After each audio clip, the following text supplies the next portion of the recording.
Hello students, welcome back to electrical engineering by Satyam sir YouTube channel. कैसे हैं दोस्तों आप सभी? मुझे उम्मीद है आप सभी अच्छे होंगे, एकदम बढ़िया होंगे। बच्चों, मैं भी एकदम बढ़िया हूँ और आप सभी को मैं शुभकामनाएं देना चाहूँगा नए साल की। हालांकि हमें सुनने में ये आ रहा था कि 2026 में तो दुनिया ख़त्म होने वाली है, लेकिन शायद वो सब झूठ साबित हुआ, है ना? क्योंकि आप लोग भी शायद इस वीडियो को देख रहे होगे तो ज़िंदा ही होगे, है ना? और मैं भी जो शूट कर रहा हूँ, मैं भी ज़िंदा रह के ही शूट कर रहा हूँ, ठीक है? तो आप लोग ज़्यादा यूट्यूब और रील्स पर ध्यान ना दें और अपनी पढ़ाई पर फोकस करें, ठीक है? तो नए साल की शुरुआत करते हैं बच्चों, है ना? जैसा कि मैंने आप सभी से वादा किया था कि मैं आपको electrical power transmission and distribution को पढ़ाने वाला हूँ। तो आज हम शुभारंभ करते हैं पहली यूनिट का, जिसका नाम आपका क्या होने वाला है? इसका नाम आपका होने वाला है basics of transmission and distribution, है ना? इस यूनिट के बारे में हम डीपली पढ़ने वाले हैं, basics of transmission and distribution.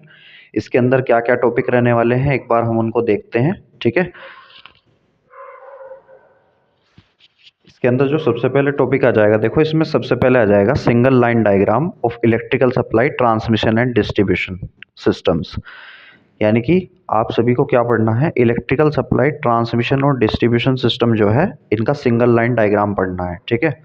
Transmission और डिस्ट्रीब्यूशन जो होता है, इसका सिंगल लाइन डायग्राम जो है किस तरीके से होता है, सबसे पहले हमें ये जानना है, देखो, ठीक है? सेकंड टॉपिक जो इसमें आ जाएगा हमारा, standard voltage level used in India. India के अंदर स्टैंडर्ड वोल्टेज लेवल जो यूज होता है, वो कितना यूज होता है और किस लेवल पर यूज होता है। जैसे जनरेशन पर अलग रहता है, जनरेशन लेवल पे 11 और 33 केवी का हम लोग यूज करते हैं, जबकि ट्रांसमिशन लेवल पर हम अलग यूज करते हैं वोल्टेज लेवल, और डिस्ट्रीब्यूशन लेवल पर बच्चों हम अलग वोल्टेज लेवल का इस्तेमाल करते हैं। देन जो हमारा थर्ड टॉपिक है वो क्या है? Classification of transmission lines. मैं कोशिश करूंगा आज क्लासिफिकेशन ऑफ ट्रांसमिशन लाइंस तक आप लोगों को कंप्लीट करा दूं, ठीक है?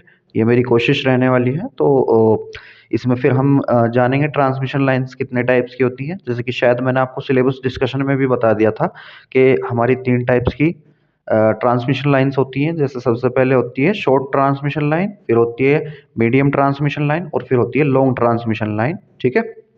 इन सभी की जो दूरी होती है, दूरी कह सकते हैं आप या लंबाई कह सकते हैं, वो एक तरीके से अलग-अलग होती है ना? तो इन सभी को हम डीप में पढ़ने वाले हैं। तो सबसे पहले बच्चों स्टार्ट करेंगे सिंगल लाइन डायग्राम से, ठीक है? चलिए, देखिए सिंगल लाइन डायग्राम की बात करते हैं। सबसे पहले सिंगल लाइन डायग्राम जो होता है इलेक्ट्रिकल सप्लाई सिस्टम का, जिसमें कि आपका ट्रांसमिशन और डिस्ट्रीब्यूशन सिस्टम आ जाता है। इसमें सबसे पहले बात करते हैं, देखो जनरेशन में जो है, जनरेशन में मैं बता दूं, देखो जनरेशन जो होता है आपका 11 केवी या फिर 33 केवी पर होता है ना? जनरेशन जो होता है, देखो जनरेशन कहाँ पर होता है? 11 केवी या फिर 33 केवी के ऊपर होता है। चलिए, तो ये हमारी क्या बात हो गई? ये हमारी जनरेशन की बात हो गई कि जनरेशन जो हो रहा है सर हमारा, वो कितने पर हो रहा है? 11 केवी या फिर 33 केवी के ऊपर हो रहा है, ठीक है? 11 केवी या फिर 33 केवी के ऊपर हो रहा है, ठीक है? इसके बाद हम बात करते हैं, देखो ट्रांसमिशन की। ट्रांसमिशन जो होता है सबसे पहले, ये 2 टाइप्स का होता है, प्राइमरी ट्रांसमिशन और सेकेंडरी ट्रांसमिशन। देखो प्राइमरी ट्रांसमिशन में क्या होता है, जैसे आपने 11 केवी पर जो है क्या की, जनरेट की, आपने कोई पावर प्लांट लगा रखा, मान के चलिए कोई थर्मल पावर प्लांट है ना? जिसको आप क्या बोलते हैं? ताप ऊर्जा, हिंदी में शायद ताप ऊर्जा संयंत्र बोलते हैं आप उसको, ठीक है? तो आपने थर्मल पावर प्लांट लगा रखा है, जैसे कि आपका एनटीपीसी दादरी में है, तो वो वाला आपने प्लांट लगा रखा है। उसमें आप क्या कर रहे हैं? भाप की मदद से बिजली बना रहे हैं, है ना? आप क्या कर रहे हैं? कोयले से जो है स्टीम प्रोड्यूस कर रहे हैं, यानी कि भाप बना रहे हैं, और वो भाप क्या कर रही है? टरबाइंस पे जाके लग रही है, जिससे टरबाइंस घूम रही है, और टरबाइंस के घूमने के बाद क्या हो रहा है? आपकी इलेक्ट्रिसिटी जो है वो जनरेट हो रही है ना? तो मान के चलिए 11 केवी पर जो है इलेक्ट्रिसिटी जनरेट हो रही है, 11 केवी पर जो है आपकी विद्युत यानी कि बिजली उत्पन्न हो रही है, ठीक है? 11 केवी पर जो है विद्युत उत्पन्न हो रही है। अब 11 से आप क्या करेंगे? एक ट्रांसफॉर्मर लगाएंगे, ठीक है? एक ट्रांसफॉर्मर लगाएंगे आप लोग, ठीक है? 11 केवी से आप क्या करेंगे? एक ट्रांसफॉर्मर लगाएंगे, ठीक है? ये आपने एक ट्रांसफॉर्मर लगा दिया, ठीक है? और इसको आप स्टेप अप करेंगे बच्चों, कहाँ तक? 132 केवी तक, या फिर या तो 132 केवी तक, या फिर 220 केवी तक, ठीक है? 220 केवी यानी कि 220 केवी तक, या फिर कहाँ तक? 465 केवी तक, है ना? या फिर आप इसको बच्चों जो है 700 केवी तक भी कर सकते हो, है ना। 765 ये आपका हो जाएगा 132, 220, 465 और 700 केवी तक भी आप इसको क्या कर सकते हो, स्टेप अप कर सकते हो। यानी कि आपने जनरेशन कहाँ पे किया था, 11 केवी पर किया था, है ना। और इसको आपने स्टेप अप कहाँ तक कर दिया, या तो 132 केवी तक पहुंचा दिया आपने इसको, 132 केवी तक, 220 केवी तक पहुंचा दिया, या फिर 465 केवी तक, या फिर बच्चों 700 केवी तक, है ना। 132 इन सभी के पीछे केवी और लगा लेना आप लोग, है ना। इन सभी के पीछे आप लोगों को क्या करना है, केवी लगा लेना है जरूर। मैं ही लगा देता हूँ, चलिए। तो ये क्या किया आपने, ये आपने बच्चों प्राइमरी ट्रांसमिशन किया, है ना। ये जो आपने यहाँ पे प्रोसेस अपनाया, ये प्रोसेस क्या कहलाता है, ये प्रोसेस, इनके आपको सभी के पीछे जो है आपको केवी लगा देना है ना, इन सभी के पीछे। यहाँ पे केवी लगा दिया, यहाँ पे केवी लगा दिया, ठीक है। इन सभी के पीछे आप लोगों को केवी लगा देना है। ये भी केवी हो जाएगा इसके पीछे, और ये भी केवी। तो ये आपने क्या किया, ये आपने जो है प्राइमरी ट्रांसमिशन किया, ठीक है। ये कौन सा प्रोसेस होता है, प्राइमरी ट्रांसमिशन होता है। प्राइमरी ट्रांसमिशन में आप क्या करते हैं, जो आपकी वोल्टेज जनरेट हुई है उसको आप क्या कर रहे हैं, उसको आप स्टेप अप कर रहे हैं, है ना। तो प्राइमरी ट्रांसमिशन में क्या होता है बच्चों, स्टेप अप करते हैं हम, है ना। वोल्टेज को क्या करते हैं, देखो स्टेप अप करते हैं, ठीक है। स्टेप अप करते हैं वोल्टेज को, ठीक है। इस बात को सभी बच्चों को नोट डाउन करना है कि प्राइमरी ट्रांसमिशन में हम क्या करेंगे, स्टेप अप करेंगे वोल्टेज को, यानी कि हम स्टेप अप ट्रांसफार्मर का इस्तेमाल करके 11 केवी से 11 केवी से 132 केवी, 220 केवी, 465 केवी या फिर 700 केवी तक हम क्या करते हैं, स्टेप अप करते हैं, ठीक है। हालांकि स्टेप अप जो है ये 1000 केवी तक भी हो सकता है, लेकिन जो इंडिया में वर्तमान में जो अभी सिस्टम चल रहा है उसमें 700 केवी तक ही हो पाता है, क्योंकि इससे ऊपर जो है हमारी फिर इकोनॉमी वाली बात आ जाती है कि इससे ज़्यादा जो है फिर हमारी इकोनॉमी के ऊपर असर पड़ता है, ठीक है। तो ये क्या हो जाएगा बच्चों, ये प्राइमरी ट्रांसमिशन हो जाएगा, ठीक है। अब देखो इसके बाद क्या आ जाता है, सेकेंडरी ट्रांसमिशन आ जाता है ना। सेकेंडरी ट्रांसमिशन में क्या होता है, जैसे मान के चलिए आपने जो है, आपने क्या किया था, यहाँ पे मैं बाकी चीज़ें रफ कर देता हूँ, मैं बाकी की चीज़ें रफ कर देता हूँ। मान के चलिए आपने जो है 11 केवी से और कितना किया स्टेप अप, 132 केवी तक स्टेप अप किया, ठीक है। तो ये क्या हो गया, प्राइमरी ट्रांसमिशन हो गया, ठीक है। अब देखो सेकेंडरी ट्रांसमिशन क्या होगा, सेकेंडरी ट्रांसमिशन के आप अंदर क्या करेंगे, स्टेप डाउन करेंगे, है ना। स्टेप डाउन आप लोग किस तरीके से करेंगे, एक बार देखते हैं। देखो स्टेप डाउन जो करते हैं हम लोग वो किस तरीके से करते हैं, एक बार उसको देखेंगे। इसको यहाँ से रफ करेंगे, है ना। आपने क्या किया,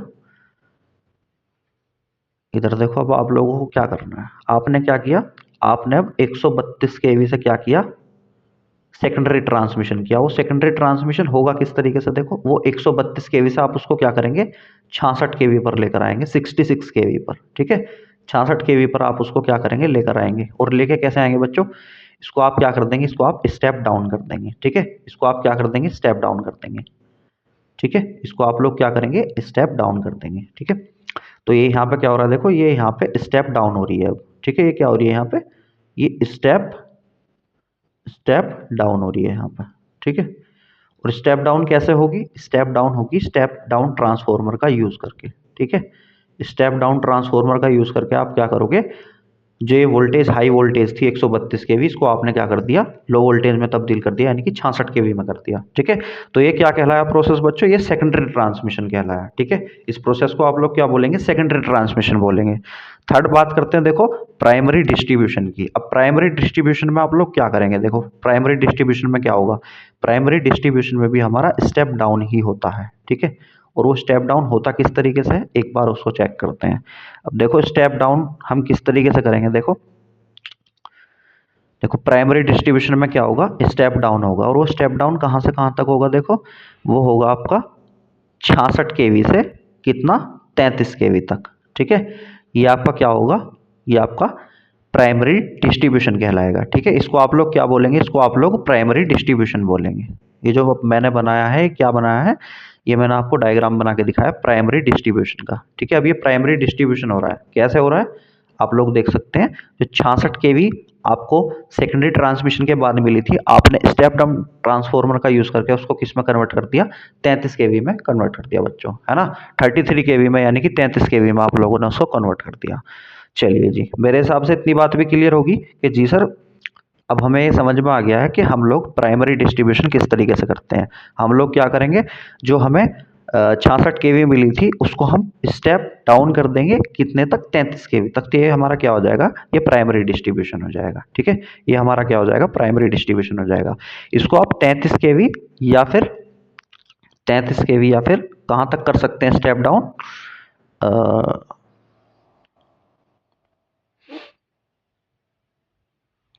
इसको आप लोग क्या कहाँ तक कर सकते हैं, इसको आप लोग जो है 11 केवी तक भी, 11 केवी तक भी क्या कर सकते हैं, स्टेप डाउन कर सकते हैं बच्चों, है ना।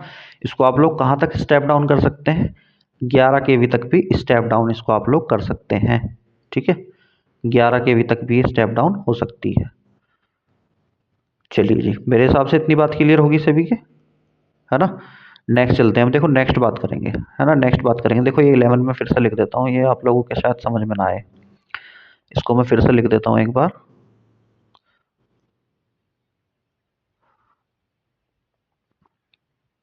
इसको मैं फिर से लिख देता हूँ यहाँ से रफ करके। तो इसको आप कहाँ तक कर देंगे, इसको आप 11 केवी तक कर देंगे, 11 केवी तक इसको आप क्या कर देंगे, स्टेप डाउन कर देंगे। अब नेक्स्ट बच्चों बात आती है देखो सेकेंडरी डिस्ट्रीब्यूशन की, है ना। अब देखो सेकेंडरी डिस्ट्रीब्यूशन अगर आप लोगों को करना है तो सेकेंडरी डिस्ट्रीब्यूशन आपको कहाँ देखने को मिलता है, सेकेंडरी डिस्ट्रीब्यूशन आपको देखने को मिलता है आपको अपने घर के पास में, है ना। जो आपका जो घर के पास में ट्रांसफार्मर लगा हुआ होता है ना, जो आप लोगों की सोसाइटी के बाहर लगा हुआ होता है ट्रांसफार्मर, वो क्या करता है, वो सेकेंडरी डिस्ट्रीब्यूशन करता है। और वो करता किस तरीके से है, देखो वो कुछ इस तरीके से करता है। उसके पास कितनी सप्लाई आती है, मान के चलिए उसके पास 11 केवी सप्लाई आ रही है ना। कितनी सप्लाई आ रही है उसके पास, मान के चलिए उसके पास 11 केवी सप्लाई आ रही है। तो क्या करेगा, इस 11 केवी को कितने में कन्वर्ट कर देगा, इस 11 केवी को वो कन्वर्ट कर देगा बच्चों कितने में, 440 वोल्ट में। ठीक है, जो कि आपकी क्या होगी, आपकी क्या होगी, लाइन टू लाइन वोल्टेज होगी, है ना, लाइन टू लाइन वोल्टेज होगी, यानी कि दो फेज के बीच में वोल्टेज होगी।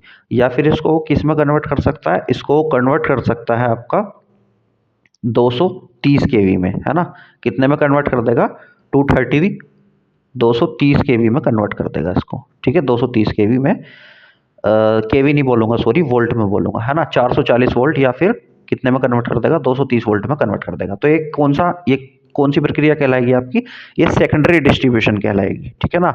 अब आप लोग एक बात जानते होंगे, जो बड़ी बड़ी इंडस्ट्रीज होती हैं वहाँ पे आपको कितने वोल्टेज की ज़रूरत पड़ती है, 33 केवी 11 केवी इतने की ज़रूरत पड़ती है जनरली, है ना।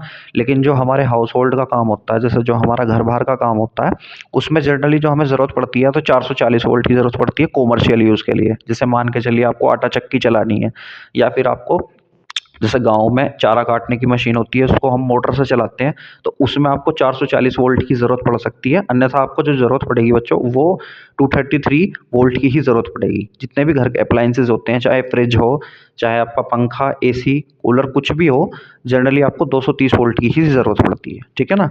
तो ये कुछ आपको जो है, मैं सिंगल लाइन डायग्राम समझाने से पहले मैंने आपको बताया कि जनरेशन में वोल्टेज कितनी होती है, ट्रांसमिशन में, प्राइमरी ट्रांसमिशन में कितनी वोल्टेज होती है और कैसे हम करते हैं, सेकेंडरी ट्रांसमिशन में कितनी वोल्टेज होती है और सेकेंडरी ट्रांसमिशन को हम कैसे करते हैं, और प्राइमरी डिस्ट्रीब्यूशन में कितनी वोल्टेज होती है और हम किस तरीके से करते हैं, और सेकेंडरी डिस्ट्रीब्यूशन में कितनी वोल्टेज होती है और हम किस तरीके से उसको परफॉर्म करते हैं। अच्छा, एक चीज़ इसमें आपको और समझ में आई होगी कि केवल और केवल हमने जनरेशन जब किया है उस टाइम पर ही हमने सप्लाई को स्टेप अप किया है, नहीं तो हम सप्लाई को रेगुलरली स्टेप डाउन करते हुए चले जा रहे हैं।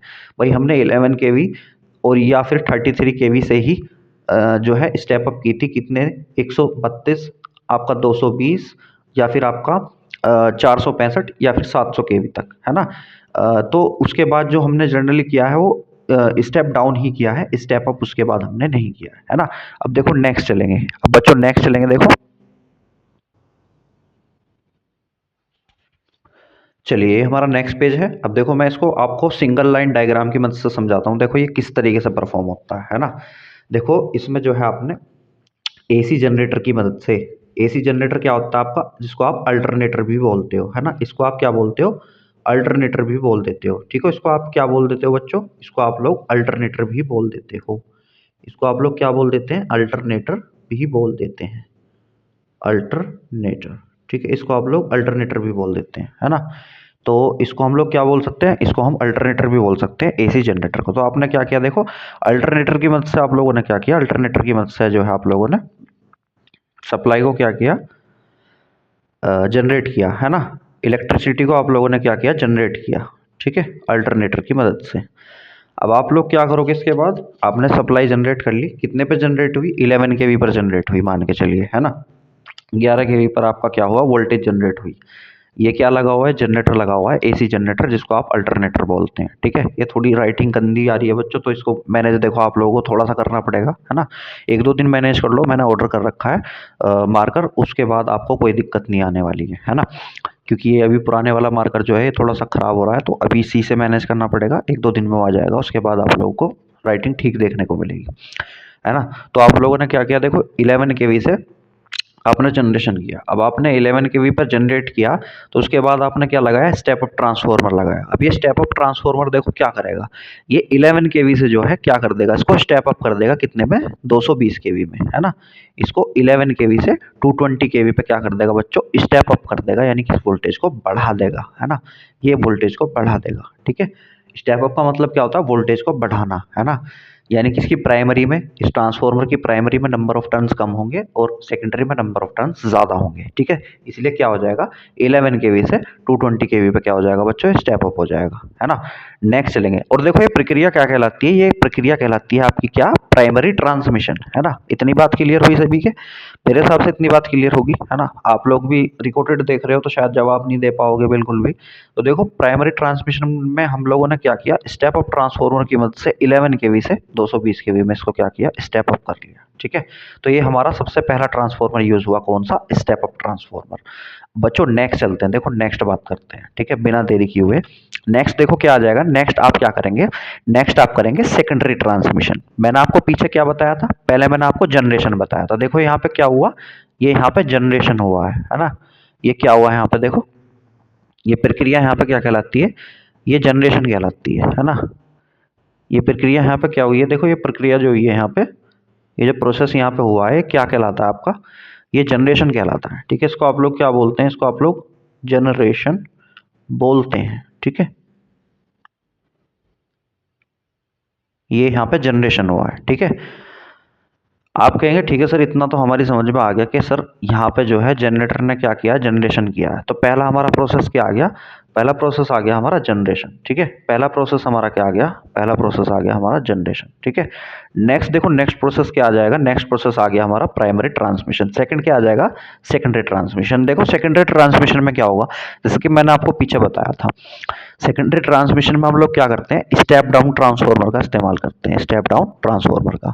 और इस ट्रांसफार्मर का इस्तेमाल करके हम लोग क्या करते हैं, जो हमारी 220 केवी सप्लाई थी उसको हम क्या करेंगे, उसको हम स्टेप डाउन करेंगे कितने में, 66 केवी में, ठीक है। उसको हम क्या कर देंगे, स्टेप डाउन कर देंगे कितने में, 66 केवी में स्टेप डाउन कर देंगे, ठीक है। किसकी मदद से, स्टेप डाउन ट्रांसफार्मर की मदद से। स्टेप डाउन ट्रांसफार्मर आप लोग जानते हैं कि स्टेप डाउन ट्रांसफार्मर क्या करता है, वोल्टेज को स्टेप डाउन कर देता है, यानी कि कम कर देता है। अब ये प्रोसेस क्या कहलाएगा, ये सेकेंडरी ट्रांसमिशन कहलाएगा, ठीक है। सेकेंडरी ट्रांसमिशन में आपने क्या किया, 220 केवी को 66 केवी में कन्वर्ट कर दिया। अगर ये 220 से ऊपर की भी वोल्टेज होती, जैसे आपकी कितनी होती, 400 या 700 के आसपास होती, तो उसको भी आप कितने में करते, 66 केवी में कन्वर्ट करते हैं। अब यहाँ से आपको ऐसा हो सकता है कि कुछ आपके जो इंडस्ट्रियलिस्ट हैं, कुछ कंपनीज ऐसी होती हैं जहाँ पे बहुत हैवी आपको वोल्टेज की ज़रूरत पड़ती है, काफ़ी हाई सप्लाई की ज़रूरत पड़ती है। तो अगर किसी को 66 केवी की ज़रूरत है, तो यहाँ पे रिसीविंग सब स्टेशन लगा हुआ है ना। यहाँ से आप लोग क्या कर सकते हैं, 66 केवी को ले सकते हैं, या फिर अलग अलग एरियाज़ में सप्लाई करने के लिए यहाँ से जो है 66 केवी सप्लाई जो है वो चली जाती है, ठीक है।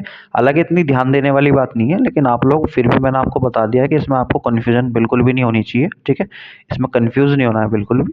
जो इसमें खास बात थी, मुख्य बात थी, वो मैं आप लोगों को बता चुका हूँ, ठीक है। नेक्स्ट बात करते हैं, देखो अब आपने क्या किया, सेकेंडरी ट्रांसमिशन कर लिया। इसके बाद आप लोग क्या करेंगे, इसके बाद आप लोग करेंगे प्राइमरी डिस्ट्रीब्यूशन, है ना। इसके बाद आप लोग क्या करेंगे, प्राइमरी डिस्ट्रीब्यूशन करेंगे। प्राइमरी डिस्ट्रीब्यूशन देखो किस तरीके से होता है, इसमें आप स्टेप डाउन ट्रांसफार्मर का ही इस्तेमाल करते हैं। किसका इस्तेमाल करते हैं, स्टेप डाउन ट्रांसफार्मर का। अब देखो स्टेप डाउन ट्रांसफार्मर क्या करेगा, ये जो 66 केवी आपको देखने को मिली थी सेकेंडरी ट्रांसमिशन के बाद, इस 66 केवी को ये क्या करेगा, 11 केवी में कन्वर्ट कर देगा, है ना। 11 केवी में कन्वर्ट कर देगा, इस 66 केवी को क्या करेगा, 11 केवी में कन्वर्ट कर देगा। यानी कि क्या हुई, वोल्टेज फिर से स्टेप डाउन हुई, वोल्टेज क्या हुई बच्चों, फिर से एक बार स्टेप डाउन हो गई यहाँ पर भी। यहाँ से यहाँ पे स्टेप डाउन हुई थी और यहाँ से यहाँ पे स्टेप डाउन हुई। यहाँ से यहाँ पे क्या हुई थी, स्टेप अप हुई थी, इसके बाद स्टेप डाउन होती चली जा रही है रेगुलरली, ठीक है। अब देखो यहाँ पे स्टेप डाउन हुई वोल्टेज, ठीक है। 66 केवी से कितने पे आ गई बच्चों, 66 से आपकी 11 केवी पे आ गई, ठीक है। 66 से आपने कितने पे कर दी, 11 केवी पर कर दी, ठीक है। अब ये क्या कहलाया, ये आपका प्राइमरी डिस्ट्रीब्यूशन कहलाया, ठीक है। ये क्या कहलाया, आपका प्राइमरी डिस्ट्रीब्यूशन कहलाया, ठीक है। अब कुछ कस्टमर्स ऐसे होंगे जहाँ पे आप उनको 11 केवी की ज़रूरत पड़ेगी, है ना, 11 केवी की ज़रूरत पड़ेगी। तो जो हाई टेंशन कस्टमर्स हैं, मतलब जिनको हाई सप्लाई की ज़रूरत है, हाई टेंशन सप्लाई की ज़रूरत है, 11 केवी की ज़रूरत है, उनको आप क्या कर देंगे, यहाँ से अलग से फीडर निकाल के आप उनको क्या कर देंगे, सप्लाई प्रोवाइड कर देंगे। या फिर कुछ कॉलोनीज़ होती हैं जहाँ पे 11 केवी की आपको मतलब सप्लाई पहुँचानी है, तो सब स्टेशन की मदद से आप लोग वहाँ तक सप्लाई पहुँचा देंगे, ठीक है। नेक्स्ट देखो इसके बाद क्या आएगा, प्राइमरी डिस्ट्रीब्यूशन के बाद आता है बच्चों सेकेंडरी डिस्ट्रीब्यूशन। अब देखो सेकेंडरी डिस्ट्रीब्यूशन जैसे मैंने आपको पीछे बताया था, सेकेंडरी डिस्ट्रीब्यूशन में आपको क्या देखने को मिलेगा, देखो यहाँ पे लगा होता है एक पोल माउंटेड, क्या होता है, ट्रांसफॉर्मर होता है। पोल माउंटेड ट्रांसफॉर्मर जानते हैं आप लोग, पोल माउंटेड ट्रांसफॉर्मर कुछ इस तरीके से होता है, दो खंबे होते हैं ना, तो खंबे होते हैं, उनके ऊपर एक ट्रांसफॉर्मर कुछ इस तरीके से रखा हुआ होता है ना, कुछ इस तरीके से उनके ऊपर ट्रांसफॉर्मर ऐसे रखा होता है कुछ इस तरीके से, ठीक है। दो खंभों के ऊपर एक ये एच एच टाइप पोल होता है, इसके ऊपर इस तरीके से ट्रांसफॉर्मर रखा होता है यहाँ पे ऐसे, ठीक है। और ये इसके ट्रांसफॉर्मर के तार जो है कुछ इस तरीके से जाए हुए रहते हैं, ठीक है ना। तो मेरे हिसाब से समझ गए होंगे आप लोग पोल टाइप ट्रांसफॉर्मर क्या होता है, ठीक है। तो पोल टाइप ट्रांसफॉर्मर कहाँ रखा होता है, पोल के ऊपर, खंभों के ऊपर, एच शेप के खंभे होते हैं, एच शेप जानते हैं आप लोग, इस तरीके से होती है, इस टाइप का खंभा होता है, उसके ऊपर पोल टाइप ट्रांसफॉर्मर रखा हुआ होता है। तो ये क्या करेगा, देखो इसके पास जो ट्रांसफॉर्मर होगा ये भी एक स्टेप डाउन ट्रांसफॉर्मर ही होता है, यानी कि इस पर भी वोल्टेज क्या होगी, स्टेप डाउन होगी, यहाँ पर भी वोल्टेज क्या होगी, स्टेप डाउन होगी। अब वोल्टेज जब स्टेप डाउन होगी तो आप लोगों को क्या देखने को मिलेगा, जो वोल्टेज 11 केवी थी, ये 11 केवी से स्टेप डाउन कितने में हो जाएगी, 415 केवी, 415 केवी वोल्टेज पर, सॉरी 415 केवी नहीं, 415 वी, यानी कि 415 वोल्ट पर ये क्या हो जाएगी, स्टेप डाउन हो जाएगी, है ना। मैंने आपको पीछे 430 वोल्ट बताया था, 430 440 जो भी बताया था, कंफ्यूज नहीं होना है आपको, ये मान के चलना है कि 415 430 वोल्टेज के आसपास ही आपकी स्टेप डाउन हो जाती है। और ये वोल्टेज कौन सी होती है, लाइन टू लाइन वोल्टेज होती है, जिसको आप लोग 3 फेज सिस्टम में यूज़ करते हो, है ना। आपको 3 फेज मोटर चलानी है मान के चलिए, तो वहाँ पे आप 415 वोल्ट का ही यूज़ करेंगे। या फिर आपको मान के चलिए कोई भी 3 फेज का लोड चलाना है, तो आप लोग 415 केवी का ही, केवी नहीं सॉरी 415 वोल्ट का ही यूज़ करेंगे, ठीक है। इसी को ही आप लाइन टू न्यूट्रल अगर ले लेते हैं, है ना, एक फेज और एक न्यूट्रल ले लेते हैं, तो ये कितने में कन्वर्ट हो जाएगी, ये 230 वोल्ट में कन्वर्ट हो जाएगी, ठीक है। और 230 वोल्ट से, जैसे कि मैंने आपको पीछे बताया था, आप सभी डोमेस्टिक जो है लोड्स चला सकते हैं, है ना। जो भी आपके घरेलू उपकरण हैं आप 230 वोल्ट से चला सकते हैं, जैसे पंखा हो गया, कूलर हो गया, या फिर आपकी इलेक्ट्रिक आयरन हो गई, या फिर टीवी, एसी, जो भी मतलब आपकी चीज़ें होती हैं घर में, रेफ्रिजरेटर वगैरह, उन सभी को आप इसकी मदद से चला सकते हैं, ठीक है। चलिए अब नेक्स्ट डायग्राम की तरफ चलते हैं, थोड़ा सा आपको और क्लियर हो जाएगा नेक्स्ट डायग्राम की मदद से, ठीक है। उसकी तरफ चलते हैं, उसको देखते हैं एक बार।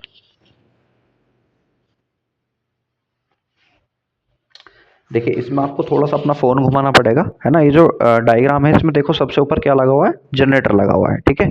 ये क्या है, आपका सेंट्रल स्टेशन है, इसको आप पावर प्लांट भी बोल सकते हो कि पावर प्लांट में जनरेटर लगा हुआ क्या कर रहा है, सप्लाई बना रहा है। यहाँ पे जो सप्लाई है पीछे हमने देखी थी 11 केवी से कितने में कन्वर्ट हो रही है, 220 केवी में आपकी परिवर्तित हो रही है, मतलब स्टेप अप हो रही है। लेकिन यहाँ पे आपको क्या देखने को मिल रहा है, 11 केवी से 132 केवी देखने को मिल रहा है, मतलब ये दूसरा एग्जांपल हो गया है ना। तो यहाँ पे देखो आपको क्या देखने को मिल रहा है, ये आपका स्टेप अप ट्रांसफार्मर की मदद से क्या हो रहा है, 11 केवी से 132 केवी में सप्लाई स्टेप अप हो रही है। सेकंड जो देखो आपको देखने को मिलेगा, सेकंड आपको देखने को मिलेगा, ये मतलब जो आपने स्टेप अप किया 11 केवी से 132 केवी, ये क्या कहलाया आपका, ये प्राइमरी ट्रांसमिशन कहलाया बच्चों, है ना। ये क्या कहलाया, प्राइमरी ट्रांसमिशन कहलाया, ठीक है। अब देखो इसके बाद जो है आपको ये आपने कितने पे किया, ये 11 केवी से आपने 132 केवी पर किया। अब नेक्स्ट देखो आपको जो देखने को मिलेगा वो क्या देखने को मिलेगा, सेकेंडरी ट्रांसमिशन। ये प्राइमरी ट्रांसमिशन था, अब आपको सेकेंडरी ट्रांसमिशन देखने को मिलेगा। सेकेंडरी ट्रांसमिशन में क्या हो जाएगा, देखो इसमें आप वोल्टेज को क्या करेंगे, स्टेप डाउन करेंगे, स्टेप डाउन ट्रांसफॉर्मर की मदद से। यहाँ पे आपने वोल्टेज को स्टेप अप किया, यहाँ पे आप वोल्टेज को स्टेप डाउन करेंगे। 132 से कितने में हो जाएगी, 11 केवी में हो जाएगी स्टेप डाउन, है ना। 132 से 11 केवी में स्टेप डाउन हो जाएगी और ये प्रोसेस क्या कहलाएगा, सेकेंडरी ट्रांसमिशन कहलाएगा, ठीक है। अब देखो थर्ड जो प्रोसेस आ जाएगा, थर्ड प्रोसेस कौन सा आ जाएगा आपका, प्राइमरी डिस्ट्रीब्यूशन आ जाएगा, ठीक है। और फोर्थ प्रोसेस कौन सा आ जाएगा आपका, सेकेंडरी डिस्ट्रीब्यूशन। सबसे पहले बात करेंगे देखो प्राइमरी डिस्ट्रीब्यूशन की। प्राइमरी डिस्ट्रीब्यूशन में आप लोग क्या करेंगे, प्राइमरी डिस्ट्रीब्यूशन में जो आप करेंगे, इसमें आप क्या करेंगे, इसने तो डायरेक्टली 132 से 11 केवी में कन्वर्ट कर दिया है मतलब। लेकिन यहाँ पे जनरली क्या होता है, 132 से या तो 66 में कन्वर्ट होती है वो, या फिर 33 में होती है। 11 केवी में भी आप लोग कर सकते हैं, वो आपकी डिमांड के ऊपर है, ठीक है। तो यहाँ पे इसने क्या कर दिया, देखो सेकेंडरी ट्रांसमिशन को डायरेक्टली इसने क्या कर दिया, 132 जो है केवी थी उसको 11 केवी में कन्वर्ट कर दिया। अब देखो नेक्स्ट जो है आपका प्राइमरी डिस्ट्रीब्यूशन। प्राइमरी डिस्ट्रीब्यूशन में आप लोग क्या करेंगे, इसको 11 केवी को किस में कन्वर्ट कर देंगे, 11 केवी को आप लोग 3.3 केवी में, है ना।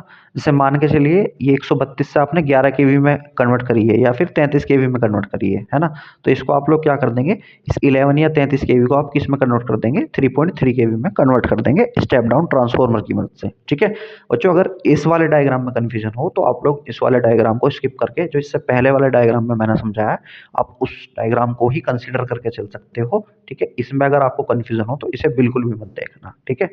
तो इसमें क्या हो जाएगा, देखो इसमें आप प्राइमरी डिस्ट्रीब्यूशन में क्या देख रहे हो कि जो हमारी सप्लाई 33 केवी या फिर 11 केवी थी यहाँ पे, या फिर यहाँ पे 33 केवी थी, वो हमने किस में कन्वर्ट कर दी, 3.3 केवी में कन्वर्ट कर दी। अब यहाँ से क्या हुआ, यहाँ से हमारा प्राइमरी डिस्ट्रीब्यूशन हुआ। इसके बाद आपको क्या देखने को मिलेगा, सेकेंडरी डिस्ट्रीब्यूशन देखने को मिलेगा। इस सेकेंडरी डिस्ट्रीब्यूशन में क्या होगा, ये 3.3 केवी या फिर आपकी जितनी भी सप्लाई है उसको आप कहाँ पे स्टेप डाउन कर देंगे, 440 वोल्ट तक आप उसको स्टेप डाउन कर देंगे, ठीक है। 440 वोल्ट तक आप उसको स्टेप डाउन कर देंगे और उससे आप क्या चला सकते हैं अपने कोई भी जो भी आपके मतलब लोड है, जैसे आपका कॉमर्शियल कनेक्शन है मान के चलिए, तो उससे आप 3 फेज लोड चला सकते हैं, कुछ भी जो भी मतलब आपका है लोड, उसको आप इजीली चला सकते हैं इससे, ठीक है। चलिए जी, मेरे हिसाब से इतनी बात क्लियर होगी सभी के। अब देखो नेक्स्ट चलेंगे, नेक्स्ट टॉपिक के ऊपर देखते हैं अब। चलिए जी, नेक्स्ट टॉपिक है हमारा standard voltage level used in India, है ना। स्टैंडर्ड वोल्टेज लेवल इंडिया के अंदर कौन सा यूज़ होता है, इसकी बात करेंगे। देखो जनरेशन लेवल पे, जैसे कि मैंने आपको बताया, जनरेशन जो बच्चों होता है हमारा, वो कितने पर होता है, जनरेशन जो होता है वोल्टेज का, वो कितने पर होता है, मेनली 11 केवी या फिर 33 केवी के ऊपर होता है। यानी कि आप जो वोल्टेज को जनरेट करते हो वो ज़्यादातर 11 केवी पर, है ना, 11 केवी पर, यानी कि 11 किलो वोल्ट पर करते हो, ठीक है। कितने पर करते हो, 11 किलो वोल्ट पर करते हो, ठीक है। या फिर 33 केवी यानी कि 33 किलो वोल्ट पर क्या करते हो, जनरेशन करते हो, ठीक है। ये तो बच्चों वाली बात हो गई, मैं आपको किलो वोल्ट लिख के दिखा रहा हूँ, है ना। ये तो बच्चों वाली बात हो गई। तो ये आप लोग जो करते हो, ये जनरेशन के टाइम की वोल्टेज होती है जनरली, है ना। ये जनरेशन के टाइम की वोल्टेज होती है, ठीक है। तो ये आप लोग जो करते हो परफॉर्म, ये जनरेशन के टाइम पे करते हो, ठीक है। ये हमारी जनरेशन की बात है। जब आप लोग जनरेशन कर रहे हो उस टाइम पर जो वोल्टेज होती है वो 11 केवी या फिर 33 केवी होती है। आप लोग कहेंगे सर हम 11 केवी पर क्यों जनरेट कर रहे हैं, 33 केवी पे क्यों जनरेट कर रहे हैं, हम जनरेशन के लिए क्या इससे ऊपर वोल्टेज नहीं ले सकते हैं क्या, हमारा दिमाग खराब है जो हम इतने कम वोल्टेज पे जनरेशन कर रहे हैं। तो मैं कहूँगा भाई आपका भी डाउट ठीक है, बिल्कुल आप लोग बिल्कुल गलत नहीं पूछ रहे हो, सही पूछ रहे हो कि सर हम जनरेशन जो कर रहे हैं, हमें स्टेप अप करने की क्या ज़रूरत है 220 केवी तक, हम डायरेक्टली 220 केवी पे जनरेट नहीं कर सकते हैं क्या, 220 केवी को जनरेट नहीं कर सकते हैं। मैं कहूँगा बिल्कुल भाई आपका डाउट बिल्कुल सही है, और जनरेट आप लोग कर तो सकते हो, लेकिन उसके लिए जो इंसुलेशन यूज़ होगी ना, वो इतनी ज़्यादा इंसुलेशन यूज़ होगी कि जो आपका जनरेटर लगा हुआ है, जो आप लोग जनरेटर का इस्तेमाल कर रहे हो ना, जो जनरेटर आप लोग इस्तेमाल कर रहे हो कहाँ पे, पावर प्लांट में, उसकी कॉस्ट इतनी हाई हो जाएगी, उसकी कॉस्ट जो है इतनी हाई हो जाएगी बच्चों कि आप लोग उसको वहन नहीं कर पाओगे। दूसरी बात, इतनी हैवी मशीन हो जाएगी वो, ठीक है, कि आप लोगों के बस की जो है उसको चलाना संभव नहीं हो पाएगा, ठीक है। कॉस्ट हाई हो जाएगी, ठीक है, एक तो कॉस्ट हाई हो जाएगी, ठीक है, और आपकी मशीन जो है वो काफ़ी कॉम्प्लेक्स हो जाएगी, ठीक है, कॉम्प्लेक्स हो जाएगी, मतलब फेलियर के काफ़ी ज़्यादा चांसेस रहेंगे कि अगर ज़रा सी भी कुछ इधर से उधर चीज़ें हुई तो 100% चांसेस रहेंगे कि फेलियर हो जाए कुछ ना कुछ। ठीक है, तो आप लोगों को ये थोड़ा सा देखना पड़ेगा कि कोई भी इस तरीके का काम ना हो, कोई भी जो है आपका फेलियर ना हो मशीन के अंदर। तो इसलिए उन चीज़ों से बचने के लिए देखो, सबसे पहली बात तो कॉस्ट है ना? क्योंकि अगर आपका बजट ही नहीं है कार लेने का, तो आप फालतू में क्यों सोचोगे कि हम फलानी कार ले लें, है ना? जब आपकी एक तरीके से बजट ही नहीं है ना? तो अगर आपको कार लेनी ही है तो आप 20 लाख की कार क्यों लोगे? अगर आपका काम 5 लाख की कार में हो रहा है तो आप 5 लाख की कार ही लोगे, है ना? इसी तरीके से यहाँ पे भी है, देखो जनरेटर जब आप लोग 11 केवी या 33 केवी आपकी जेब के ऊपर भारी नहीं पड़ रहा है और वो ही एक तरीके से इकोनॉमिकल है, वो ही आपके लिए किफ़ायती है, तो आप लोग बेकार में 220 केवी पर क्यों जनरेशन करोगे? सारी बात यहीं पे आकर रुक जाती है। देखो, एक तो कॉस्ट हो जाती है, दूसरी बात इंसुलेशन जो होती है बच्चों, इंसुलेशन का भी फैक्टर आ जाता है। इतने हाई वोल्टेज के लिए आपको काफ़ी ज़्यादा इंसुलेशन का इस्तेमाल करना पड़ेगा, है ना? इंसुलेशन जो गाइस इस्तेमाल होगी वो कितनी होगी? काफ़ी ज़्यादा आपको देखने को मिलेगी, है ना? इंसुलेशन जो है काफ़ी ज़्यादा इस्तेमाल करनी पड़ेगी आप लोगों को। तो उससे बचने के लिए भी आप लोग क्या करते हैं, उससे बचने के लिए भी आप लोग क्या करते हैं बच्चों, केवल और केवल 11 केवी या फिर 33 केवी के ऊपर ही जनरेशन करते हैं। ठीक है, मेरे हिसाब से इतनी बात आप सभी के समझ में आ गई होगी, है ना? अब नेक्स्ट बात करेंगे, देखो नेक्स्ट चलते हैं। नेक्स्ट चलते हैं कहाँ पे, देखो नेक्स्ट बात करते हैं। देखो नेक्स्ट टॉपिक क्या हो जाएगा अब हमारा, नेक्स्ट टॉपिक हो जाएगा हमारा, अब नेक्स्ट टॉपिक के ऊपर चलते हैं। चलो नेक्स्ट हो जाएगा, देखो ट्रांसमिशन वोल्टेज लेवल, है ना? पहले हमने जाना देखो कौन सा, जनरेशन वोल्टेज लेवल। अब ट्रांसमिशन वोल्टेज लेवल की बात करते हैं।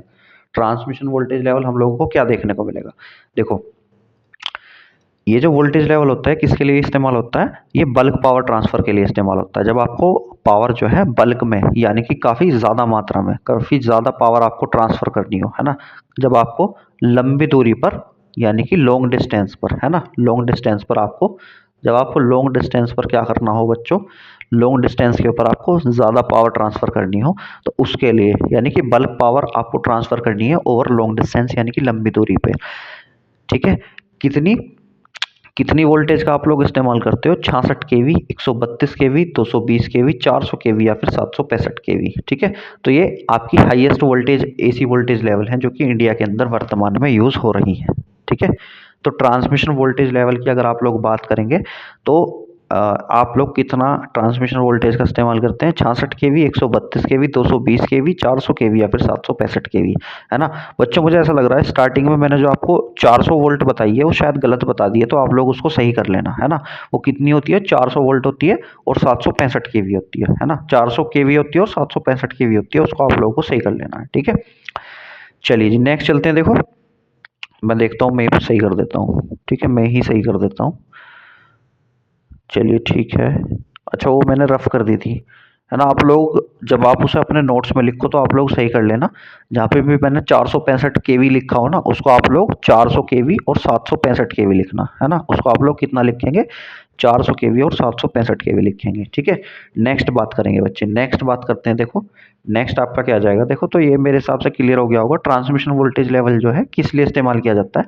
ट्रांसमिशन वोल्टेज लेवल का जो आप लोग इस्तेमाल करते हो बल्क पावर को, यानी कि काफ़ी ज़्यादा पावर को ट्रांसफ़र करने के लिए लंबी दूरी तक इस्तेमाल करते हैं। और कितनी वोल्टेज होती है, 66 केवी, 132 केवी, यानी 66 केवी से ऊपर की वोल्टेज, कहाँ तक, 765 केवी तक, ये आपकी ट्रांसमिशन वोल्टेज होती है। और ये मैं इंडिया की बात कर रहा हूँ, हाईएस्ट एसी वोल्टेज लेवल जो कि इंडिया में यूज़ होता है।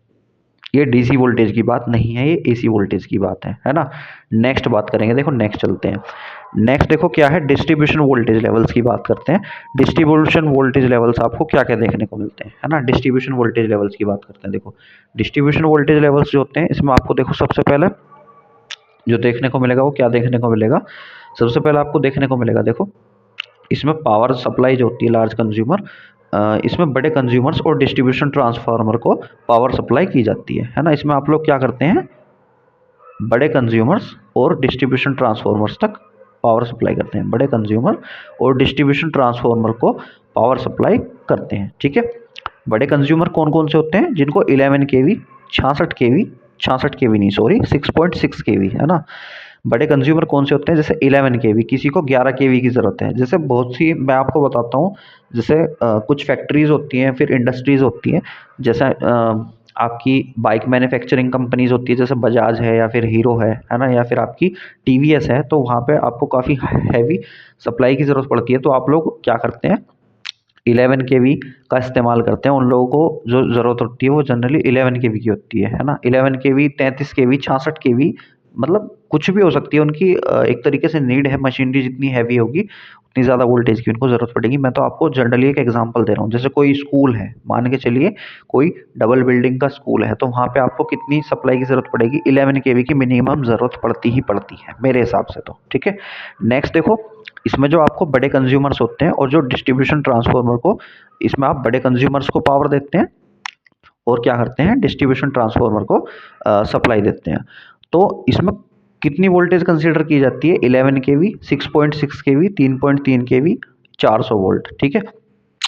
यानी कि इसमें जो आप लोग वोल्टेज कंसीडर करके चलते हो, कितनी कंसीडर करके चलते हो, 11 केवी, 6.6 केवी, है ना, 3.3 केवी, और 400 वोल्ट किसके लिए, थ्री फेज सप्लाई के लिए। जब आपको थ्री फेज सप्लाई की बात करोगे, जैसे कोई उपकरण थ्री फेज सप्लाई 3 फेज के ऊपर चलता है, तो उसको आप लोग कितनी सप्लाई दोगे, 400 वोल्ट दोगे, है ना। अब ये 400 को आप जो है 415 वोल्ट भी लिख सकते हो, है ना, या फिर इसको आप 440 भी लिख सकते हो, तो कंफ्यूज नहीं होना है, ठीक है, बात एक ही है, ठीक है। नेक्स्ट देखो, सिंगल फेज सप्लाई के लिए आप लोग किसका इस्तेमाल करते हो, डिस्ट्रीब्यूशन वोल्टेज लेवल में 230 वोल्ट का इस्तेमाल करते हो आप लोग, ठीक है। ये बात क्लियर है सभी के।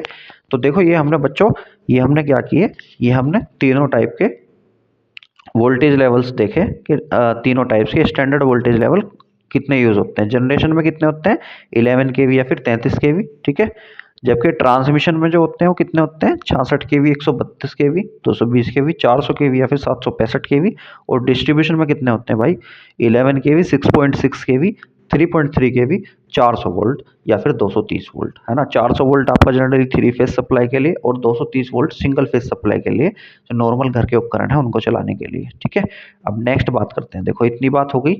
अब बात करेंगे देखो लास्ट अपने टॉपिक की, 10 मिनट का टॉपिक है, इसको और देख लेते हैं। ये कौन सा टॉपिक है आपका, क्लासिफिकेशन ऑफ ट्रांसमिशन लाइंस, है ना। ट्रांसमिशन लाइंस आपकी कितने टाइप्स की होती हैं, इनके बारे में जो है हम थोड़ा सा डीप में देखने वाले हैं। देखो सबसे पहली बात कौन सी है, शॉर्ट ट्रांसमिशन लाइन की बात करते हैं। देखो शॉर्ट ट्रांसमिशन लाइन में आप लोगों को क्या देखने को मिलने वाला है, देखो सबसे पहले जो इनकी लंबाई होती है ना, इनकी जो लंबाई होती है, इनकी जो लेंथ होती है वो कितनी होती है, 80 किलोमीटर से कम होती है ना, लेस देन 80 किलोमीटर, है ना। जो इनकी लेंथ होगी वो 80 किलोमीटर से कम होगी, यानी कि जो इनकी लंबाई होगी वो 80 किलोमीटर से कम होती है ना। जितनी भी ट्रांसमिशन लाइन आपको दिखाई दें जो कि 80 किलोमीटर से कम लेंथ की हो, वो कौन सी होती है, शॉर्ट ट्रांसमिशन लाइन होती है। इनसे जो बच्चों आप लोग वोल्टेज, जो इनमें जो वोल्टेज होता है, एक तरीके से जो कंडक्टर लगे हुए हैं उन पर जो वोल्टेज अप्लाई की है ना, जो उन पर जो वोल्टेज लागू होती है वो कितनी होती है, वो 20 केवी तक की ही होती है ना। 20 केवी या फिर 20 केवी से कम वोल्टेज आप उन पर अप्लाई करते हो, ठीक है। या फिर आप कह सकते हैं जो वहाँ पे वोल्टेज आपकी फ्लो हो रही है वो कितनी है, फ्लो तो जनरली करंट होती है, जो आपने वोल्टेज अप्लाई कर रखी है वो कितनी कर रखी है, 20 केवी या फिर उससे कम कर रखी है, ठीक है। लेंथ कितनी होती है, 80 किलोमीटर से कम होती है, और वोल्टेज कितनी होती है, 20 केवी से कम होती है, ठीक है। इतनी बात मेरे हिसाब से सभी को क्लियर होगी। अब आप कहेंगे, अब देखो नेक्स्ट क्या आ जाएगा, नेक्स्ट आ जाएगा लाइन कैपेसिटेंस, है ना। इसमें जो लाइन कैपेसिटेंस होता है इसमें आप नेगलेक्ट करके चलते हैं। यानी देखो देखो चाहे आपकी मैं सबसे पहले आपको बता दूं, देखो क्लासिफिकेशन ऑफ ट्रांसमिशन लाइन, यानी कि ट्रांसमिशन लाइन का जो वर्गीकरण है, तीन टाइप्स की ट्रांसमिशन लाइन होती है, मैं शुरू में बता चुका हूं आपको। शॉर्ट ट्रांसमिशन लाइन होती है, मीडियम होती है और लॉन्ग होती है। देखो शॉर्ट ट्रांसमिशन लाइन में आपको जो पैरामीटर्स देखने को मिलते हैं, ये जो पैरामीटर्स होते हैं कौन कौन से होते हैं, एक रेजिस्टेंस होता है, इंडक्टेंस होता है, कैपेसिटेंस जो होता है, कैपेसिटेंस इसको आप यहाँ पे क्या मानते हो, जीरो मान के चलते हो, या फिर इसको आप क्या करके नज़रअंदाज करके नेगलेक्ट करके चलते हो, ठीक है। इसको आप लोग क्या करके चलते हैं, नेगलेक्ट करके चलते हैं, नज़रअंदाज करके चलते हैं, ठीक है भाई। यानी कि इसमें जो पैरामीटर्स होंगे, इसमें जो बच्चों पैरामीटर्स होते हैं वो कौन कौन से पैरामीटर्स होते हैं, इसमें जो पैरामीटर्स होते हैं, इसमें एक तो आर होता है यानी कि रेजिस्टेंस होता है, जिसको आप क्या बोल देते हैं, प्रतिरोध बोल देते हैं। एक क्या होता है, इंडक्टेंस होता है ना, एक होता है इंडक्टेंस एल, है ना। इंडक्टेंस होता है यानी कि प्रेरक तो हिंदी में बोल देते हैं हम उसको, ठीक है। ये पैरामीटर्स बता रहा हूँ इसमें, है ना, इसमें कौन कौन से पैरामीटर्स होते हैं। इसमें आर होता है और एल होता है। जबकि जो सी होता है यानी कि कैपेसिटेंस जो होता है, कैपेसिटेंस जो होता है, ठीक है, कैपेसिटेंस जो होता है उसको आप क्या मान के चलते हैं, कैपेसिटेंस को बच्चे आप क्या मान के चलते हैं, कैपेसिटेंस को आप लोग क्या मान के चलते हैं बच्चों, इसमें नेगलेक्ट मान के चलते हो, इसको नेगलेक्ट करके चलते हो कैपेसिटेंस को, यानी कि जीरो मान के चलते हो, किसमें, शॉर्ट ट्रांसमिशन लाइन के अंदर, है ना, शॉर्ट ट्रांसमिशन लाइन के अंदर, ठीक है। चलिए जी, अच्छा मेरी आप लोगों से रिक्वेस्ट है, आप लोगों को फीडबैक ज़रूर देना है। देखो मैंने मेहनत की है ना, आप लोगों को फीडबैक ज़रूर देना है कि आप लोगों को क्लास कैसी लगी, है ना। भाई मेरे हिसाब से तो अच्छी लगेगी, है ना, क्योंकि देखो मेरे पास, मैं आपको डिजिटल बोर्ड से नहीं पढ़ा रहा हूँ, लेकिन फिर भी मैंने आप लोगों को इतनी अच्छी तरीके से समझा रहा हूँ कि आप लोगों को कोई डाउट ना आए, है ना। बाकी आप लोग अपने रिव्यूज़ देना, आप लोगों को कैसी लगी क्लास, है ना। आप लोग, मैंने देखो सिलेबस डिस्कशन किया था, उसमें काफ़ी मुझे जितनी उम्मीद थी उससे अच्छा ही रिस्पॉन्स मिला स्टार्टिंग के हिसाब से। लेकिन आप लोगों ने कमेंट नहीं किए कि सर हमें क्लास अच्छी लगी या ख़राब लगी, या फिर सर हमें जो है खुशी है कि आप स्टार्ट कर रहे हैं। तो देखो मैं आप लोगों से यही कहूँगा कि देखो अपने रिव्यूज़ ज़रूर देना बच्चों, है ना। आप लोगों को क्लास जैसी भी लगे अपने रिव्यूज़ ज़रूर देना कि सर हमें क्लास अच्छी लगी या ख़राब लगी, जैसी भी लगे मतलब एक बार बताना ज़रूर मुझे, ठीक है। चलिए नेक्स्ट चलते हैं, देखो नेक्स्ट बात करते हैं हम, देखो इसकी नेक्स्ट बात करते हैं मीडियम ट्रांसमिशन लाइन की। अब देखो मीडियम ट्रांसमिशन लाइन जो है इसकी, जैसे कि आप नाम से देख सकते हैं, मध्य संचरण लाइन यानी कि मीडियम ट्रांसमिशन लाइन। इसमें आपको क्या खास बात देखने को मिलेगी, देखो इसमें खास बात आपको ये देखने को मिलेगी कि इसमें जो आपकी लेंथ हो जाएगी बच्चे, वो कितनी हो जाएगी, इसमें जो आपकी लेंथ हो जाएगी वो 80 किलोमीटर से, कितनी हो जाएगी, 80 किलोमीटर से 250 किलोमीटर के बीच में हो जाएगी, है ना। जो इसमें लेंथ होती है, लेंथ जो होती है इसमें, देखो लेंथ को मैं एल से रिप्रेजेंट करता हूँ, है ना, लेंथ को मैं एल से रिप्रेजेंट कर देता हूँ। इसमें जो आपकी लेंथ हो जाएगी वो 80 किलोमीटर से ज़्यादा, है ना, 80 से ज़्यादा हो जाएगी, और 250 से कम हो जाएगी, 250 किलोमीटर से कम हो जाएगी, 250 किलोमीटर से कम हो जाती है, ठीक है, 250 किलोमीटर से कम हो जाती है। किसकी बात की हम लोगों ने, लेंथ की बात की, ठीक है। हम लोगों ने किसकी बात की, लेंथ की बात की बच्चे, कि लेंथ कितनी हो जाएगी, आप लोग कहेंगे सर कितनी हो जाएगी बताओ, आप लोग कहेंगे सर लेंथ हो जाएगी हमारी 80 किलोमीटर से ज़्यादा, है ना। यानी कि ये लाइन जो होती है मीडियम ट्रांसमिशन लाइन, इनकी जो लंबाई होती है, ये जो चलती हैं ये 80 किलोमीटर से ज़्यादा चलती हैं और 250 किलोमीटर से कम चलती हैं, ठीक है। चलिए नेक्स्ट बात करेंगे, देखो नेक्स्ट बात करते हैं, ठीक है, नेक्स्ट बात करते हैं। देखो नेक्स्ट क्या आ जाएगा, ये तो हमारी लंबाई की बात हो गई। अगर कभी आपसे देखो जेई वगैरह के एग्ज़ाम आप लोगों आगे चल के दोगे ज़रूर, ठीक है।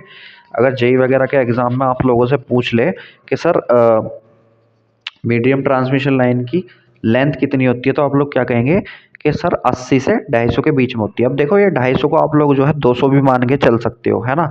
अगर 250 की जगह आप लोगों को कहीं 200 लिखा हुआ मिले तो वो भी ठीक है, उसको भी आप लोग गलत मत मानना, है ना। कहीं कहीं पर कुछ कुछ बुक्स में ये भी लिखा हुआ है कि जो मीडियम ट्रांसमिशन लाइन होती है इनकी लेंथ कितनी होती है, 80 से 200 किलोमीटर के बीच होती है, या फिर 80 से 250 किलोमीटर के बीच होती है। तो दोनों ही ठीक है, दोनों ही को ही आप कंसिडर करके चल सकते हो, ठीक है। देखो नेक्स्ट बात करते हैं वोल्टेज की। इसमें कितना वोल्टेज होता है, इसमें जो आप लोग वोल्टेज कंसिडर करके चलते हैं बच्चों, कितना कंसिडर करके चलते हैं वोल्टेज, इसमें कंसिडर करके चलते हैं आप लोग 20 केवी से कितना, 100 केवी तक का, है ना, 20 केवी से 100 केवी तक का वोल्टेज आप इसमें लेके चलते हो। लेके चलने का मतलब इसमें जो वोल्टेज जो ये कैरी करेगी, है ना, ये कितना कैरी करेगी, 20 केवी से 100 केवी के बीच में। यानी कि इनकी जो वोल्टेज होती है ये 33 केवी को भी कर सकती है ना, 33 केवी को, यानी कि 33 केवी को भी कर सकती है वोल्टेज को। कितना वोल्टेज कैरी कर सकती है, 33 केवी भी कर सकती है ना, 33 केवी भी कर सकती हैं, ठीक है, 33 केवी, या फिर 66 केवी भी कर सकती हैं, ठीक है। तो दोनों ही वोल्टेज को ये कैरी कर सकती हैं, 33 केवी भी 66 केवी, मतलब वोल्टेज 20 केवी से 100 केवी के बीच की होनी चाहिए।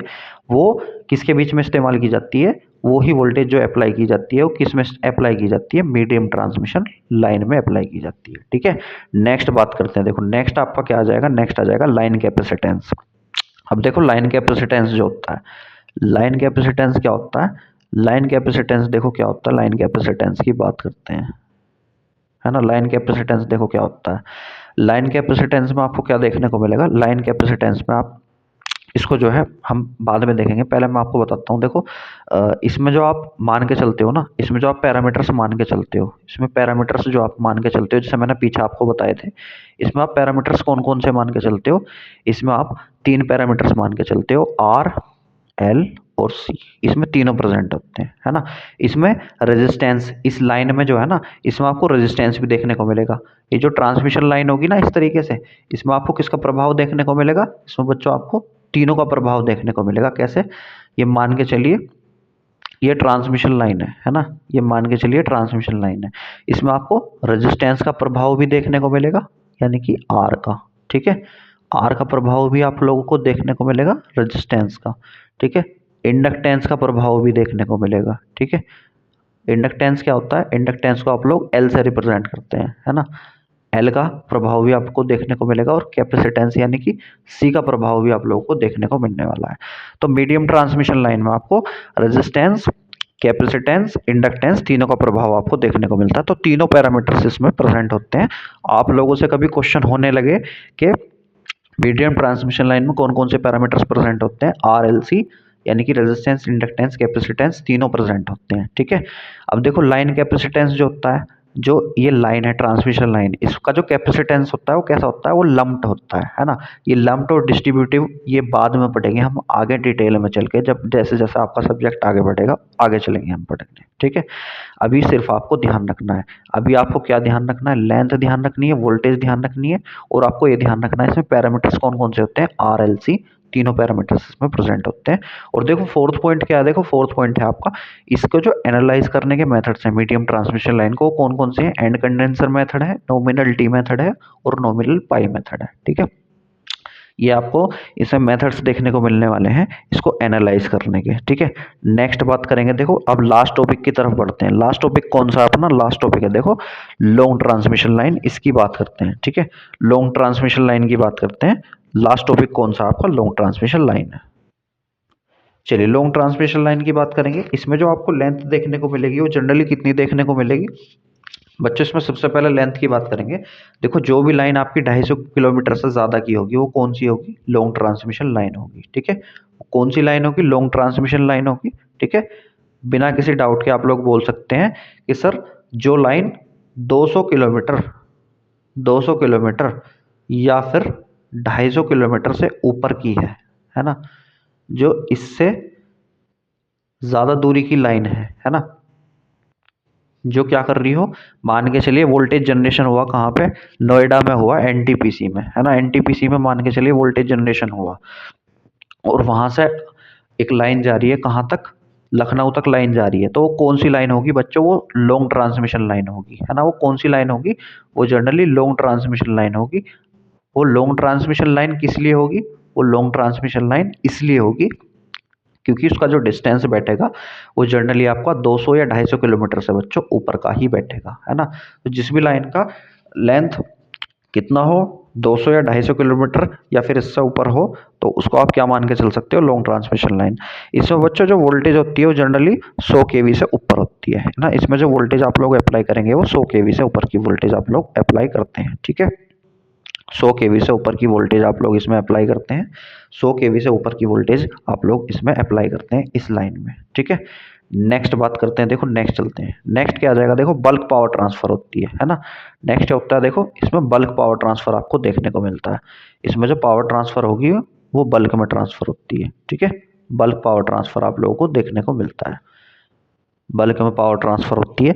थर्ड बात करेंगे, देखो पीछे हमने क्या देखा था, जो लाइन का जो कैपेसिटेंस था वो कैसा था, वो लंप्ड था, है ना, लंप्ड था। यहाँ पे क्या था, यहाँ पे क्या है, यहाँ डिस्ट्रीब्यूटेड होता है, यानी कि ये समान रूप से वितरित होता है। लाइन का कैपेसिटेंस कैसा होता है, समान रूप से वितरित होता है ना। समान रूप से इसकी पूरी लेंथ में, इसकी पूरी लंबाई में क्या होगा, वितरित होगा, यानी कि समान रूप से क्या होगा, बटा हुआ होगा, यूनिफॉर्मली डिस्ट्रीब्यूटेड होगा। देखो लास्ट पॉइंट क्या आ जाएगा यहाँ पे, लास्ट पॉइंट की बात करते हैं। इसमें जो पैरामीटर्स होते हैं वो कौन कौन से पैरामीटर्स होते हैं, उन पैरामीटर्स की बात कर लेते हैं। देखो इसमें जो पैरामीटर्स होते हैं बच्चों कौन कौन से होते हैं, इसमें पैरामीटर्स कौन कौन से होते हैं, इसमें रेजिस्टेंस भी होता है, इंडक्टेंस भी होता है, कैपेसिटेंस भी होता है। मीडियम में कौन कौन से थे, सबसे पहले शॉर्ट में देखते हैं। शॉर्ट में कौन कौन से थे, रेजिस्टेंस और इंडक्टेंस थे आपका। मीडियम में कौन से थे, रेजिस्टेंस, इंडक्टेंस, कैपेसिटेंस थे। और लॉन्ग में कौन कौन से हैं, रेजिस्टेंस, इंडक्टेंस, कैपेसिटेंस और कंडक्टेंस भी होता है। और कंडक्टेंस यानी कि जिसको आप क्या बोलते हैं, चालकता बोलते हैं। और इस चालकता की यूनिट क्या होती है, जी होती है ना। इसको आप लोग कैसे रिप्रेजेंट करते हैं बच्चों, जी से रिप्रेजेंट करते हैं इसको आप लोग, है ना। इसको आप लोग कैसे रिप्रेजेंट करते हैं, इसको आप लोग जी बना के रिप्रेजेंट करते हैं, ठीक है। इसको आप लोग जो रिप्रेजेंट करते हैं, कैसे रिप्रेजेंट करते हैं, जी बना के कंडक्टेंस को रिप्रेजेंट करते हैं, चालकता को जी से रिप्रेजेंट करते हैं, ठीक है। तो यानी कि इसमें चारों चीजें प्रेजेंट होती हैं। इसमें जी भी होगा, इसमें आर भी होगा, इसमें एल भी होगा, है ना। इसमें आर भी होगा, इसमें एल भी होगा और इसमें क्या होता है बच्चों, सी भी होता है, ठीक है। आर एल सी और जी, चार चीज मतलब चार इसमें पैरामीटर्स प्रेजेंट होते हैं, चार पैरामीटर्स इसमें कंसीडर करके चले जाते हैं, ठीक है। तो ये आपकी फर्स्ट यूनिट जो है लगभग 75% कंप्लीट हो चुकी है ना। इस यूनिट के अंदर इससे ज़्यादा कुछ नहीं था। मैंने लगभग आप लोगों को समझाने पे ज़्यादा फोकस किया है ना। मेरे हिसाब से आप सभी के इतनी बातें समझ में आई होगी, ठीक है। आप सभी को एक बार वीडियो को अच्छे से देखना है ना। और जो आपके यार दोस्त हों उन सभी तक शेयर ज़रूर करना है, उन सभी को दिखा देना है कि ट्रांसमिशन एंड डिस्ट्रीब्यूशन यहाँ से आप लोग पढ़ सकते हो, है ना। जो भी आपके फ्रेंड सर्कल में हो बच्चे, उन तक ज़रूर शेयर करिएगा वीडियो को, ठीक है। और अपने कमेंट बॉक्स में रिव्यूज़ ज़रूर देने हैं कि आप लोगों को वीडियो कैसी लगी, ठीक है। मैं नेक्स्ट वीडियो में कोशिश करूँगा और भी ज़्यादा एनर्जी के साथ और अच्छे कंटेंट के साथ आप लोगों से जुड़ सकूँ, है ना। और वंस अगेन बच्चों, हैप्पी न्यू ईयर, है ना। तो आज की वीडियो को हम यहीं तक रखेंगे, ठीक है। चलिए जी, थैंक यू आप सभी को, है ना। चलिए बच्चों, बाय बाय।